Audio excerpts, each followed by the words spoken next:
Pour ceux qui ne l'ont pas vu, dans la première vidéo, je vous emmenais avec moi à Carthagène. Je vais vous parler de l'île Rosario et de la Playa Blanca, qui est située sur l'île Barú. Comment avons-nous acheté les billets pour cette excursion ? En fait, la veille, nous étions à Carthagène et nous cherchions un point d'information touristique. Nous avons demandé à des policiers qui nous ont orientés vers un point d'information. Ça faisait vraiment, en fait, comme une agence de voyage. C'était pas vraiment un office du tourisme. Là, c'était exclusivement pour acheter des billets. Donc, c'est auprès de cette agence que nous avons réservé cette excursion. Nous l'avons payé 80 000 pesos. L'île Rosario, qu'est-ce que c'est ? C'est un archipel de 30 îles. Oui, 30 îles, vous vous rendez compte ? Mais il y a notamment des mini-îles qui comprennent qu'une seule maison. En plus, vous savez quoi ? Sur certaines îles, il y avait même la maison de Pablo Escobar et de Shakira. Donc, vous êtes peut-être en train de vous poser la question, on les a vus, oui, on les a vus, mais de très très loin, mais quand même, je peux quand même dire que je l'ai vu. Mais avant cela, certaines personnes, en fait, avaient la possibilité entre prendre une photo avec des dauphins pour 50 000 pesos ou encore aller à l'Océanorio pour 30 000 pesos. Mais moi, j'ai décidé d'admirer le monde marin.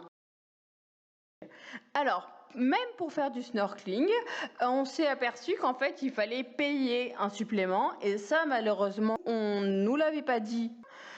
Il fallait payer un supplément de 15 000 pesos. Bon, pour nous, ce n'est pas grand-chose, mais c'est juste par principe. J'aurais préféré savoir que c'était payant, en fait.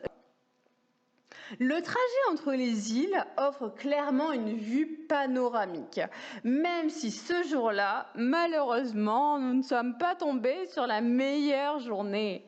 Il pleuvait, mais il pleuvait comme pas possible. En plus, le bateau, c'était un bateau tout petit, donc du coup, on ressentait beaucoup plus les à-coups. Donc, pour les personnes qui ont le mal de mer, je recommande de vous prendre vos précautions avant.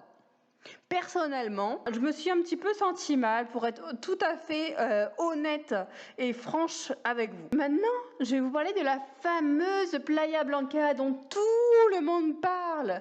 Tout le monde dit que c'est un incontournable, que c'est absolument quelque chose à faire, que si vous êtes à Carthagène, il faut vous rendre absolument à la Playa Blanca.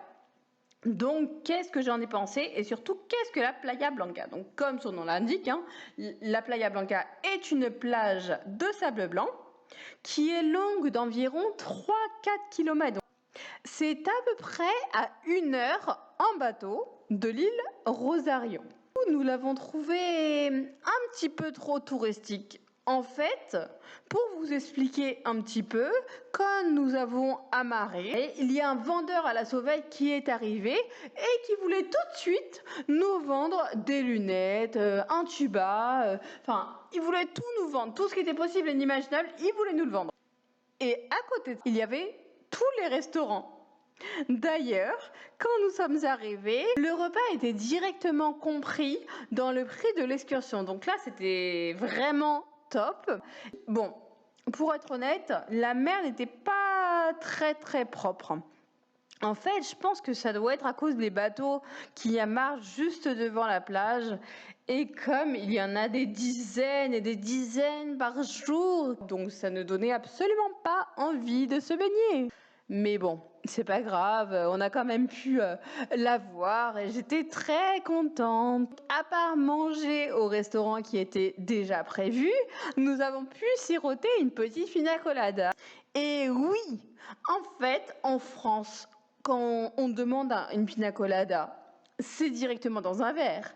Et bien là, pas du tout. C'était directement dans un ananas et ça rendait la chose beaucoup plus typique. Et moi qui n'aime pas forcément les pina coladas, là j'avais vraiment envie de goûter et finalement j'ai plutôt aimé, donc j'étais très contente. Je vous remercie de m'avoir écouté. Et dans la prochaine vidéo, je vous emmènerai avec moi à Rincon del Mar. Et j'ai tellement hâte de vous parler de ce petit village. Alors, vous pensez que j'ai aimé ou non? À bientôt!